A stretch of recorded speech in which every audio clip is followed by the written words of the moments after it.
Number of troops assigned to the border mission continues to grow. We've had this discussion today, but I want to emphasize it. With the total expected to reach at least 3,600, and I think, General, you testified that it'll be maybe even upwards, getting closer to 5,000 potentially. This number includes some of our most experienced infantry and support units. Are we really preparing for a great power competition with the communist PRC, or are we asking our Marines to lay concertina wire at the border? Are we asking our pilots to be combat ready, or are they supporting deportation flights? As we consider the ways that responding to these missions in NORTHCOM and SOUTHCOM is impacting the military's ability to focus on the primary mission of great power competition and warfighting, we need to also factor in uncertain but rapidly increasing costs of DoD support at Guantanamo Bay.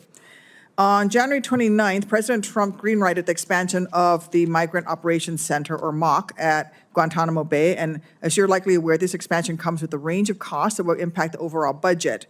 Everything from medical care and sanitation to education for migrants, as well as expenses tied to deploying military personnel to Gitmo. Admiral Halsey, could you provide a breakdown of the timeline and projected construction costs for increasing Gitmo's capacity to 30,000 people as outlined by the President's directive?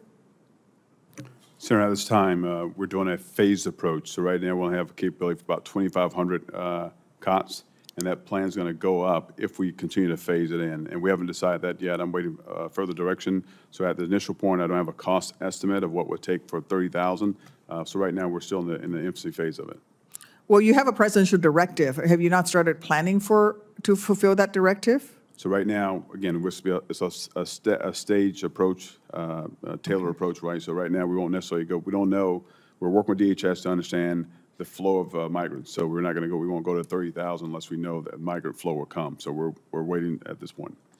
Well, as that planning process moves forward, can you get me those data? Yes. Figures? Yes, sir. And I will work through the OSD. Yes. Thank you. The fiscal year 17 MILCON, actually a project for mass migration complex, was actually for 13,000 migrants, and it cost $33 million in FY17 MILCON, just as a comparison. It stands to reason that an expansion to more than double that capacity nearly 10 years later would most certainly cost much more than the $33 million that was projected to cost in FY17.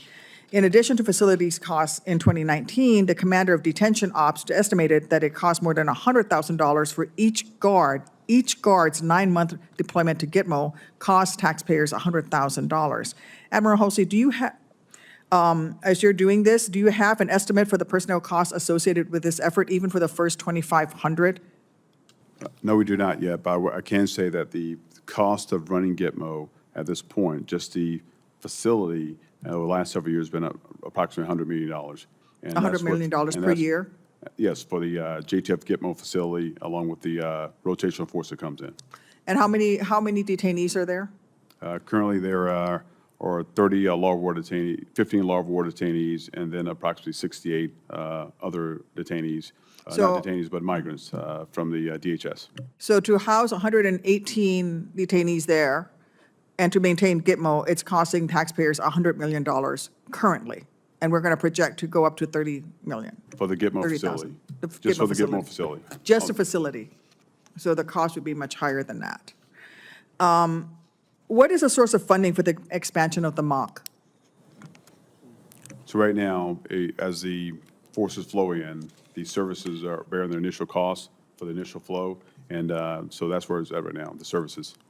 So it's coming out of the services pockets. What priorities will be left unfunded as a result of this shift in priorities? I can't answer that, ma'am. I think we have to ask the services. Okay. I would also like to address accountability on the DoD flights. Admiral Halsey, what is being done to ensure that risk is mitigated for pilots, and what security measures are in place to manage the personnel on board?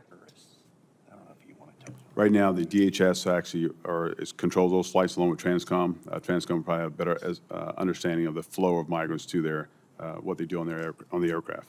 So Transcom is responsible for the safety of the crew of the aircraft on those flights? Yes, ma'am. I do think that we need to run this down. And if the DoD does not take ownership of migrants boarding their aircraft, who on board the aircraft is responsible for the passengers? again, I would say that Transcom has a plan in place, and Transcom will better have the understanding of how they protect their aircraft in flight. A lot of unanswered questions. Thank you. Thank you, Admiral. And